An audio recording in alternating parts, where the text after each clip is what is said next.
kind of a map-based web application, so that asthmatic people would immediately see where they are, which city area it's unhealthy to be currently, because the impurities, small particles in the air, go beyond. So this type of crowdsourcing, people sharing that information, just keeping their sensor open. So being kind of dynamic sensors themselves and sharing it to others. So we've tried this type of concepts. I'm myself really going into this environmental measurement and energy measurement, because I see there happening so much. Again, I won't go into the details how we start working on smart metering and smart grid management. How do we get ourselves saving the energy and sharing our energy at our homes and at our schools? So we have few schools working as living labs currently at Helsinki. Again, some technical things. Again, going more deeply into the how we create that network of saving energy, sharing energy, and producing micro energy to our own grid. So it is something which and just as a conclusion of this specific area where I'll be working at least for the next years to come on liberating this last mile of energy. So we are looking areas where people can save energy and share energy. So that's actually my big presentation. I hope that you had some kind of an interest on some of the things. It was a kind of a all-over flying presentation, but any questions now, and I can try to kind of answer your detailed questions. Yes? Could you tell us about some of the work that you have been involved in with the physiotherapists? Yeah. One of the most diverse living labs is this Arpiaranta Living Lab, which is a kind of community of it has kind of science universities, and it has polytechnic universities, where we have one which focuses on physiotherapy and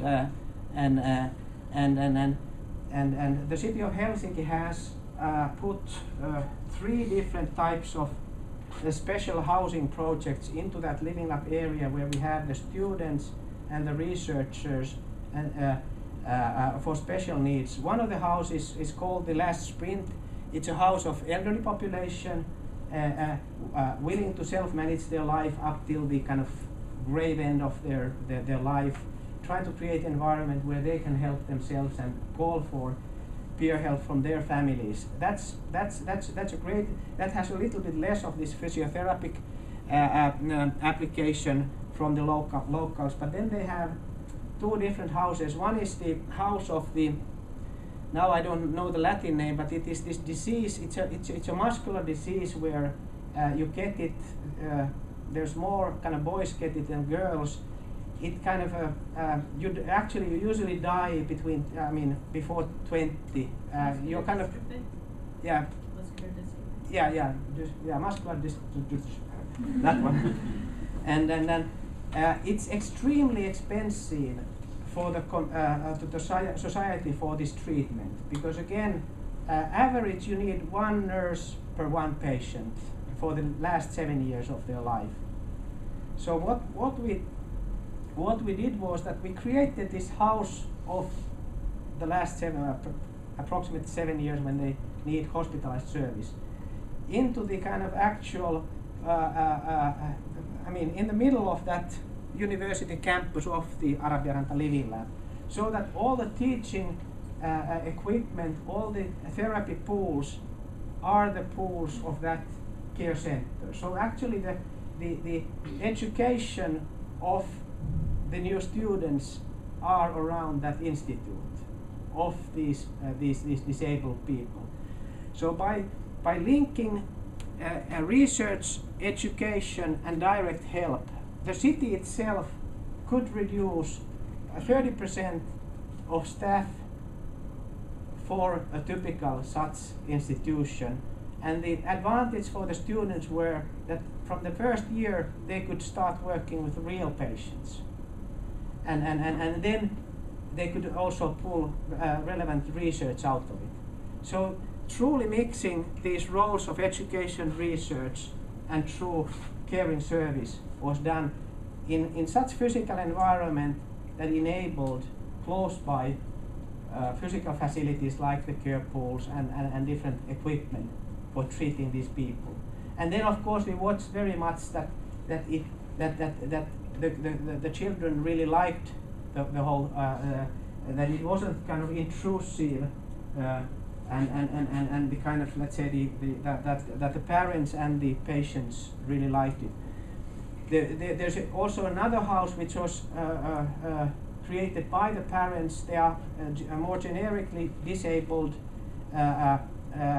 Disabled. You have their Down syndrome. You have kind of seriously disabled, invalidated children's kind of a home, who are in many cases already from the birth they cannot stay at home. So they created with a community of parents in that larger community this care house, where then they shared the parents' kind of a treatment kind of responsibilities, again in an area where you had the students and you had the kind of living lab support for the treatment of these difficulty impaired kids. So I mean, it's fantastic that you can see models where the cities kind of saves money, because currently public services are in great prices, and the kids and the ones get better treatment, the research is getting it, and everything is done by a kind of a community-based mentality. So it's actually the parents in both houses who designed the whole concept. And in the elderly people, it was the elderly people who went to the city and demanded, we want to build our own house into the living lab, and they were allowed to do it. So all three cases were very much bottom up, and the city then saw, hey, this is a great idea, we'll build the house for you, and we'll find a cost model to run it. And they all have been successful. They all are now being multiplied in different parts of Helsinki region, which is a 1 million type of a metropolitan area. Does anyone else got any more questions for Veli-Pekka? I just have one feeling, one final thing. What would you say are some of the main challenges for organisations that would like to engage with Living Lab methodologies and platforms? Yeah. The biggest challenges for companies like Nokia, of course, is that living labs are very bottom up. Big companies, they usually want kind of innovations, kind of efficiency, so that we can scale them quickly into big markets. And living labs are very kind of the way how you design new services, a very a kind of a labor. It requires so much resources, and it's so systemic that it is very difficult to clearly see the kind of business case for a big company. So we have had a lot of big companies being not seeing the real true value quickly in the market. But again, local SME companies, being part of the providers of new services, they have been the most benefiters of the business, seeing that whatever you do in Living Lab, it has to maintain as a service. So somebody has to manage that service afterwards. So usually it is those who design the service. So that's definitely the second biggest challenge is that you need initial investment and belief on providing the possibility, and that is not coming from private investors, that is coming from the public investors. So the city council and the city or the state has to see the value of it and provide the basic funding for a hospital or a treatment center or old house system or a new way of public transportation. So there is this initial investment needed by the public sector. And then third, which relates to universities, that universities don't necessarily see their role on participating in this type of practical application areas.